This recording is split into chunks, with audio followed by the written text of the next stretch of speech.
r/ProRevenge. You make me do all the science fair project. I'll throw you under the metaphorical bus. TL, DR. Jerk groupmates did little to no work and I threw them under the bus by directing my teacher's attention to them. So this is a bit of a read, pardonnez-moi? Also, I tried posting this on Petty Revenge, but it didn't work, so please tell me if what I did was petty or pro-revenge here. Cast. Pathological liar. Sheep boy. Amazing teacher. Mia starting to save. So this story happened when I was in 7th grade. During that time the school district had all students participate in a mandatory annual science fair, from elementary school up to the end of middle school. The idea was to get students interested in STEM, science, technology, engineering, and math, fields and occupations. After participating in science fairs for 6 years, I was used to the usual rigmarole that a science fair project entailed. I come up with some, hopefully unique, project ideas, most likely the very original electricity from a potato project. I make a hypothesis, collect data, pay the school or Home Depot $10, $20 for a science fair board, tape up charts and diagrams to the board the night before presenting, and then rinse and repeat for the next year. However, this year my class was doing things a little differently. My class had the honor of being the first to be selected to participate in a virtual science fair. So basically we were voluntold. No one in our section of the district at that time did a virtual science fair before, so we were signed up as guinea pigs to test it out. If that wasn't good enough, my class also had to promote healthy collaboration among students, so we were assigned to do projects in a group. Now I hate group work. I always got the short end of the stick in a group. Either my group gets stuck with someone that skimps out on work and the other group members and I have to cover their portion, or everyone in the group except me avoids work like the plague, and no matter how much I urge them to participate, I eventually have to do all the work myself to maintain my precious grades. I was a straight A student at the time, so any group work assigned to me was a threat to my grade and my sanity. If I ever got less than an A on any assignment, my mother would ask me, "Why didn't you get an A? Sonny boy, do you need help at school?" It drove me insane since I wasn't failing. Anyways, the online science fair was pretty simple.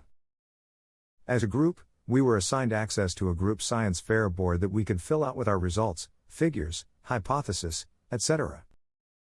We were to have certain parts of the project like the discussion done by particular dates to get points towards our grade.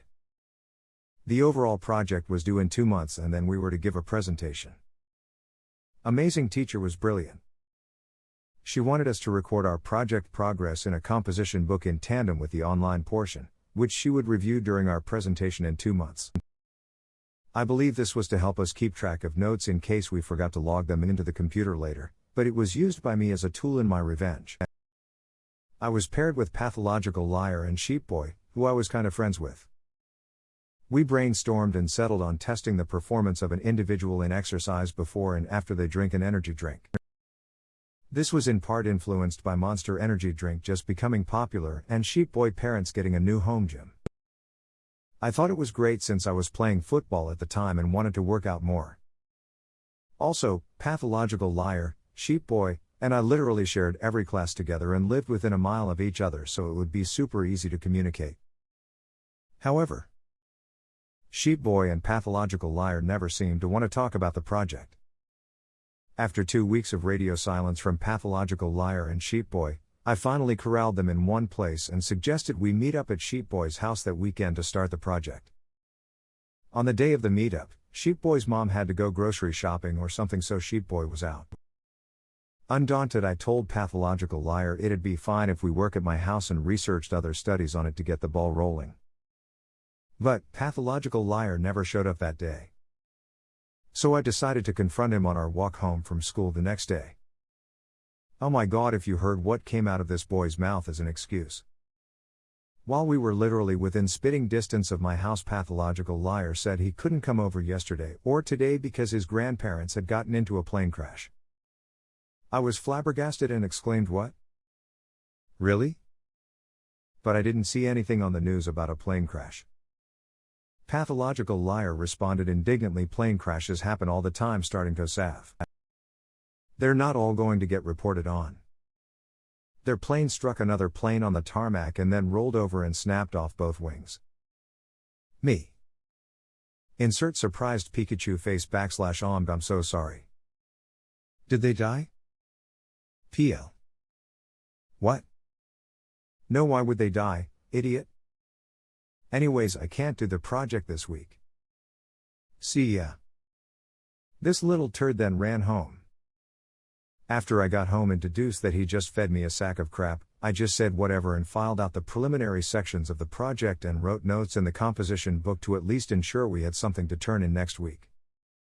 I was willing to give the group a second chance, 'cause maybe their busy middle school lives were swamped.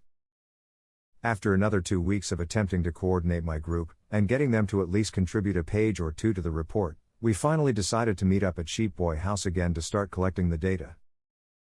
We actually all showed up this time, and Sheep Boy's mom had bought the Monster energy drinks we needed. Pathological Liar started to guzzle them because he wanted to test out the drinks first. Sheep Boy showed off his new home gym and then got us to play Smash Brothers for half an hour. I didn't want to play at first, but then decided to lighten up and we could do the tests afterward. After coaxing my group back to the gym, Pathological Liar just rambled and chit-chatted. Me, trying to be pragmatic, said, "Hey guys, why don't we start our exercise now and record some data, and then afterward I can school y'all in Smash Brothers?" Sheep Boy looked willing until Pathological Liar sighed out, "Oh my god, starting to sav, sigh / we didn't invite you out to do this stupid project, we invited you to hang out." Sheep Boy's attitude did a complete 180, chiming in, "Yeah, we don't want to do the stupid project now." I was seething. Pathological Liar spouted a load of bull. This wasn't even his house. I was the one who organized this get-together to collect freakin' science fair data. I was the one herding these sheeple around. OMG. The second chance I gave them was taken and then stomped all over the ground, and they weren't getting a third one. I relented and said, "Okay then, let's just hang out then." When I got home that night, I was angry, and I used that anger to fuel my revenge.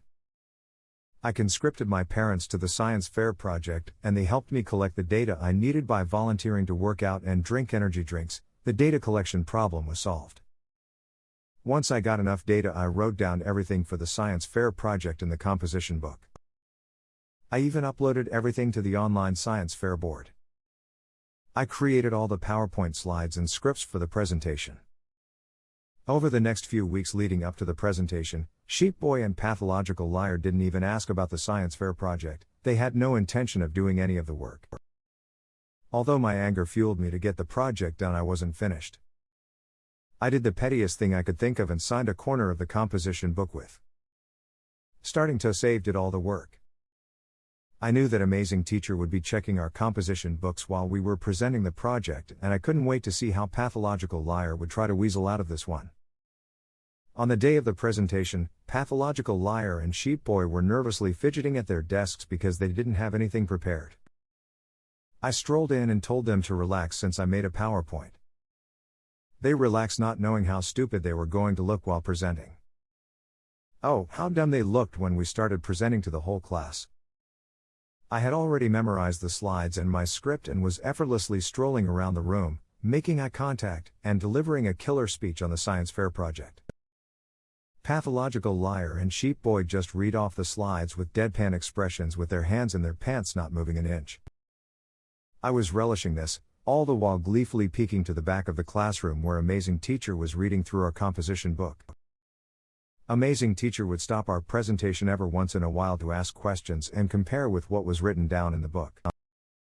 But once the bomb dropped, my blood ran cool with maniacal glee. I saw it stop and read a corner of the book. She then read it out loud. "Starting to Save did all the work?" I felt Pathological Liar and Sheep Boy grow cold next to me. PL, that cunning fox, stammered out, "Well, yeah, he worked on that section, miss."